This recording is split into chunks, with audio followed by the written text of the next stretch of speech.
장애인 문화복지신문 제502호 제2면 기사입니다. 김동규 경기도의원 장애인 복지 예산은 어려운 환경에 힘을 주는 것. 경기도의회 보건복지위원회 김동규 의원, 더불어민주당, 안산 1, 은 지난 10일 김동규 의원실에서 경기도 장애인 직업재활시설협회 회장 임효순, 관계자 및 안산 지역 직업재활시설 시설장들과 간담회를 열고 2026년도 경기도 내 장애인 직업재활시설 예산 삭감 문제에 대해 논의했다. 이날 간담회에서 경기도 장애인 직업재활시설협회 회장 임효순 측은 장애인에게 일자리를 제공하는 직업재활시설의 예산을 삭감한다는 것은 단순히 금액의 문제가 아니라 장애인의 노동권을 빼앗고 자립으로 나아가는 길에 큰 장애물을 세우는 일이라며 현장의 어려움과 우려를 전달했다. 또한 협회는 예산 삭감은 단순한 감액을 넘어 직업재활시설뿐 아니라 다양한 사회복지시설의 존폐를 결정짓는 중대한 사안이라며 특히 매칭 사업의 삭감이나 일몰이 진행될 경우 발생할 수 있는 위험 요인을 현실적으로 인식하고 예산 재편성에 대한 충분한 검토가 필요하다고 강조했다. 이에 대해 김동규 의원은 장애인 복지 예산은 어려운 환경에 놓인 경기도 장애인들을 위해 쓰여야 하는 재정으로 이번 예산 삭감은 이해하기 어려운 조정이라며 보건복지위원회 소속 의원들 모두 예산 재조정의 필요성에 공감하고 있다고 밝혔다. 김 의원은 이어 부모 사후에 장애인이 홀로 사회에 적응하며 살아가야 하는 상황일수록 지역사회와 공공의 도움이 절실하다며 복지의 본질은 함께 살아가는 사회를 만드는 것이고 장애인은 스스로 살아갈 수 있는 기반이 다져져야 하는 중요성이 있는 만큼 이번 사안은 결코 가볍게 볼 문제가 아니다라고 말했다. 마지막으로 김 의원은 복지 분야만 16년째 다뤄온 만큼 특히 장애인 복지 예산의 중요성과 현장의 목소리를 누구보다 잘 알고 있다며 형평성과 지속 가능성을 고려한 복지 예산 편성이 이루어질 수 있도록 끝까지 노력하겠다고 밝혔다. 광명시 선수단, 전국장애인 체육대회에서 금메달 6개 쾌거. 광명시, 시장 박승원, 선수단이 제45회 전국장애인 체육대회에서 금메달 6개와 동메달 1개를 획득하는 쾌거를 이뤘다. 이번 대회는 지난 10월 31일부터 11월 5일까지 부산광역시에서 열렸으며 대한장애인체육회가 주최하고 부산광역시와 부산광역시 장애인체육회가 주관했다. 광명시는 볼링, 육상, 역도, 축구 등 4개 종목에 출전해 뛰어난 기량을 선보였고 특히 볼링에서 금메달 6개를 획득하며 경기도의 종합 우승에 크게 기여했다. 볼링 시각부문 조영화 선수는 개인전 2인조, 혼성 4인조에서 금메달을 차지하며 새 관왕에 올랐고 지체부문 오영일 선수는 2인조와 혼성 4인조에서 두 관왕을 달성했다. 또한 김영식 선수는 2인조에서 동메달, 혼성 4인조에서 금메달을 추가하며 팀의 영광을 함께했다. 박승원 광명시장은 대회를 위해 꾸준히 훈련하며 얻어낸 값진 성과로 매우 자랑스럽다며 앞으로도 장애인 체육인의 역량 강화와 엘리트 체육 활성화를 위해 적극 지원하겠다고 밝혔다. 조용호 경기도의원, 장애인 스포츠 등급 분류 심사 지원, 사회보장제도 협의 통과 즉시 사업 착수 당부.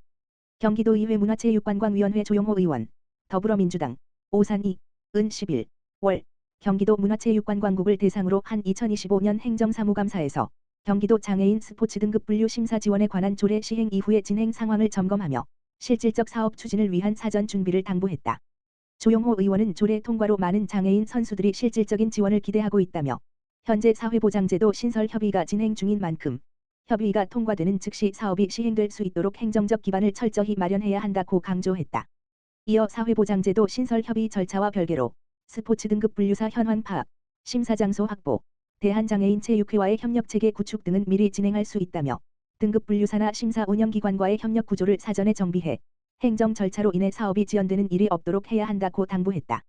조용호 의원은 이날 행정사무감사에서 경기도 축제 지원 사업에 대해서도 언급하며 공모 중심의 단년도 지원을 넘어 유사한 축제를 통합하고 지역 관광과 연계해 경기도를 대표하는 지속가능한 축제로 육성해야 한다고 강조했다.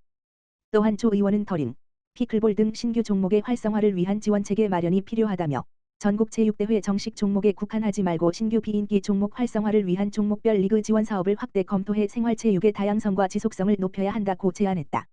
신장장애인협회 광주지부, 신장병 예방 및 장기기증 캠페인 성료. 사단법인 한국신장장애인협회 경기협회 광주지부는 지난 6일 광주시 노인복지관에서 나눔은 사랑, 건강은 희망입니다라는 주제로 신장병 예방 및 장기기증 캠페인을 성황리에 개최했다. 이번 캠페인은 시민들에게 신장 건강의 중요성을 알리고 장기기증의 소중한 의미와 생명 나눔의 가치를 확산하기 위해 마련됐다. 행사장에서는 혈압 측정 소변 검사지 배부 신장병 예방 및 장기기증 홍보 리플릿 배포 장기기증 서약 접수 등 시민 건강 증진과 인식 개선을 위한 다양한 부스가 운영됐다. 특히 소변 검사를 해본 적이 있는지, 장기기증에 대해 생각해 본 적이 있는지 등을 주제로 한 악스 퀴즈와 스티커 설문 이벤트 등 참여형 프로그램이 큰 호응을 얻으며 신장병 예방에 대한 시민들의 관심을 높이는 계기가 됐다. 강태영 광주지부장은 많은 회원과 시민들의 적극적인 협조 덕분에 캠페인을 성공적으로 마칠 수 있었다며 이번 행사가 일회성으로 그치지 않고 지역사회와 함께 지속적인 예방활동과 생명나눔 문화 확산으로 이어지길 바란다고 말했다. 한편 광주지부는 앞으로도 신장병 예방과 장기기증 문화 확산을 위한 다양한 캠페인을 지속 추진하며 지역사회의 건강과 희망, 사랑의 메시지를 꾸준히 전할 계획이다. 남양주시 장애인가족지원센터 발달장애 자녀 둔 아버지 자조모임 파파히어로 운영. 남양주시 시장 주광덕은 남양주시 장애인가족지원센터에서 지난달 18일부터 발달장애 자녀를 양육하는 아버지 자조모임 파파히어로, 파퍼히로를 운영하고 있다고 3일 밝혔다. 이번 자조모임은 발달장애 자녀를 양육하는 과정에서 아버지들이 겪는 정서적 어려움을 해소하고 자녀의 특성을 이해하며 동료 아버지들과의 정서적 교류를 통해 지지와 응원을 나누기 위해 마련됐다. 자조모임 파파히어로에는 7명의 아버지가 참여하고 있으며 총 5회기 프로그램으로 구성돼 진행 중이다.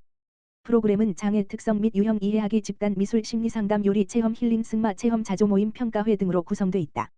시는 이번 자조모임을 계기로 발달장애 자녀 양육 아버지의 목소리를 더욱 세심히 반영한 프로그램을 확대할 계획이다. 배혜련 남양주시 장애인가족지원센터장은 발달장애 자녀를 양육하는 아버지들이 서로의 이야기를 나누며 위로받고 가족과 함께 성장하는 의미 있는 시간이 되길 바란다고 밝혔다. 시 관계자는 발달장애 자녀를 둔 가정에서 아버지의 역할은 매우 크고 중요하다며 파파히어로라는 이름처럼 든든한 버팀목이 돼주는 아버지들이 이번 프로그램을 통해 조금이나마 위로받고 힐링의 시간을 가지길 바란다. 시는 앞으로도 장애인 가족의 삶의 질 향상을 위한 다양한 지원을 이어가겠다고 말했다. 제17회 경기도 시각장애인 골볼대회 동두천 반다비 체육센터에서 개최. 경기도 시각장애인 선수들이 한자리에 모여 열정과 스포츠 정신을 나눈 제17회 경기도 시각장애인 골볼대회가 지난 6일 동두천 반다비 체육센터에서 성황리에 개최됐다. 이번 대회에는 도내 9개 시군에서 150여 명이 참가해 남자부와 여자부 단체전 8경기를 치르며 기량을 겨뤘다.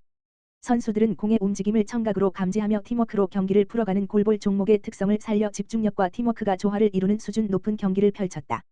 특히 동두천시 선수단은 올해 첫 출전임에도 불구하고 탄탄한 조직력과 집중력으로 4위를 기록하며 값진 성과를 거뒀다. 박형덕 동두천시장은 환영사에서 장애인과 비장애인이 함께 어울리며 스포츠를 통해 소통하고 성장하는 포용 도시를 만들어가기 위해 앞으로도 지속적인 지원을 아끼지 않겠다라며 동두천이 장애인 체육과 복지의 중심 도시로 자리매김할 수 있도록 최선을 다하겠다라고 밝혔다.